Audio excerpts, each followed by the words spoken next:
જય ભીમ નવ બુદ્ધાય. આજે આપણે ફરી મળી રહ્યા છીએ. પહેલાં 2 એપિસોડમાં આપણી સાથે મેં વાત કરેલી. આંબેડકર દર્શન એ નામની યુટ્યુબ ચેનલ ચાલુ કરેલ.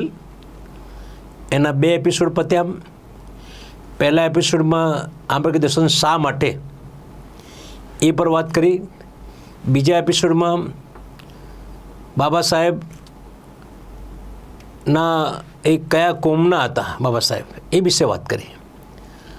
આજે આપણે બાબા સાહેબ એ ક્યાંના વતની હતા, એમના બાપ દાદા, એમના વડવાઓ ક્યાંના હતા એ વિશે વાત કરવાના છીએ. આપ જાણો છો કે બાબા સાહેબનો જન્મ મહારાષ્ટ્રમાં થયો નહોતો.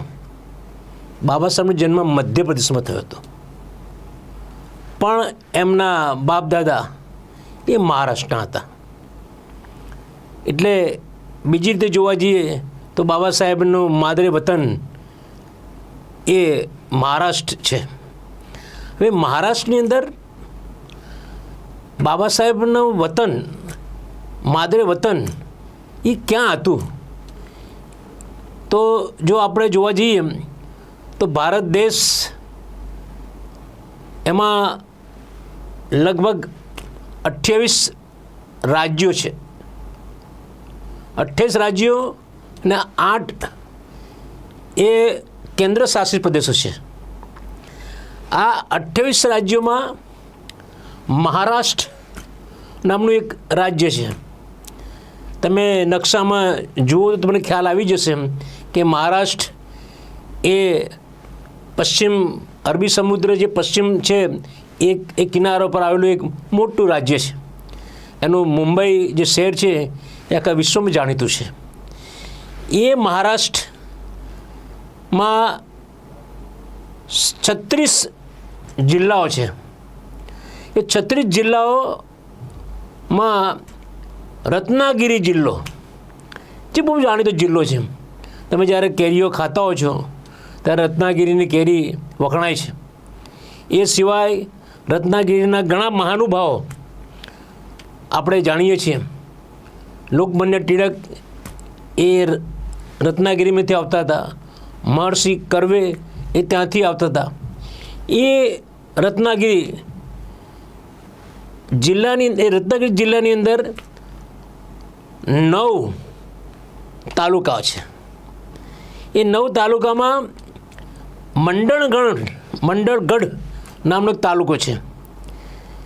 એ તાલુકામાં દાપોલી નામનું એક સ્થળ છે, ગામ છે.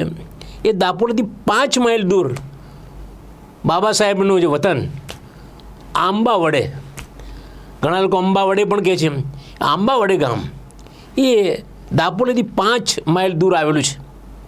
અને એ આંબાવડેના વતની બાબા સાહેબ એમના વડવાઓ, એમના પૂર્વજો એ ત્યાંના હતા.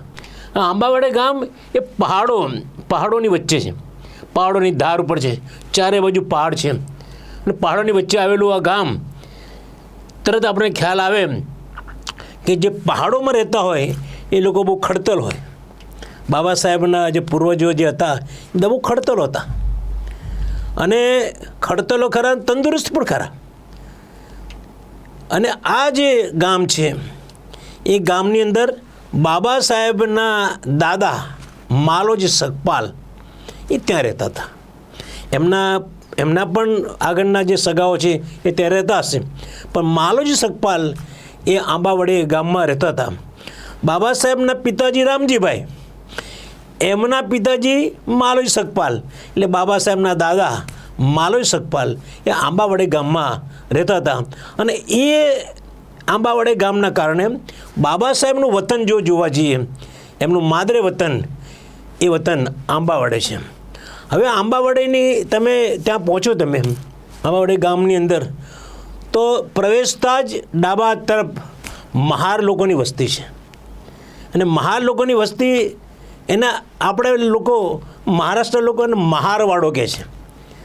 હવે આ મહારવાડામાં માલોજી સગપાલ રહેતા હતા. એટલે માલોજી સગપાલ ત્યાં રહેતા, ત્યાં એ કામગીરી શું કરતા હતા? એ જમાના મહાર લોકો અસ્પૃશ્ય ગણાતા હતા, મહાર લોકો બહિષ્કૃત ગણાતા હતા, મહાર લોકો જોડે આભડસેટ રાખવામાં આવતી હતી. એટલે એ લોકો જોડે કોઈ જમીન નહીં, એ લોકો જોડે કોઈ ધંધા ઉદ્યોગ નહીં, એ લોકો ફક્ત મજૂરી કરે.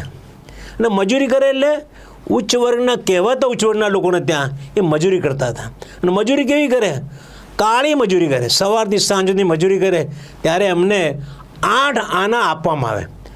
8 આના વતનદારીનું કામ એમના દરેકને નક્કી કરેલા હોય કે ભાઈ આ માલોજી સગપાલ એ આ લોકોના ત્યાં કામગીરી કરશે, બીજા લોકો આ લોકોને કામ કરશે. વતનદારી ફિક્સ કરેલી, અને એમાં 8 આના, આખા દિવસના 8 આના આપે. અને આ રીતે એ લોકો પોતાનું ગુજરાન ચલાવતા હતા. અને એ સમયે જ્યારે ભારતની અંદર અલગ અલગ શાસકો આવ્યા, જેમ કે મોગલ શાસક આવ્યા, પેશવાનું શાસક આવ્યું, પછી મરાઠા શાસકો આવ્યા. આ બધા શાસકોમાં જ્યારે એમના લશ્કરમાં માણસોની જરૂર પડી, એ સમયે આ જે આંબાવાડી ગામના મહારો છે એ લોકો આ શાસકોના લશ્કરમાં જોડાયા. જેમ કે મોગલ શાસકોની અંદર મહાર લોકો ત્યાં લશ્કરમાં હતા, એવી રીતે મરાઠા શાસકોમાં પણ આ મહાર લોકો ત્યાં પણ લશ્કરની અંદર લશ્કરના એક ફોજી તરીકે ત્યાં કામ કરતા હતા.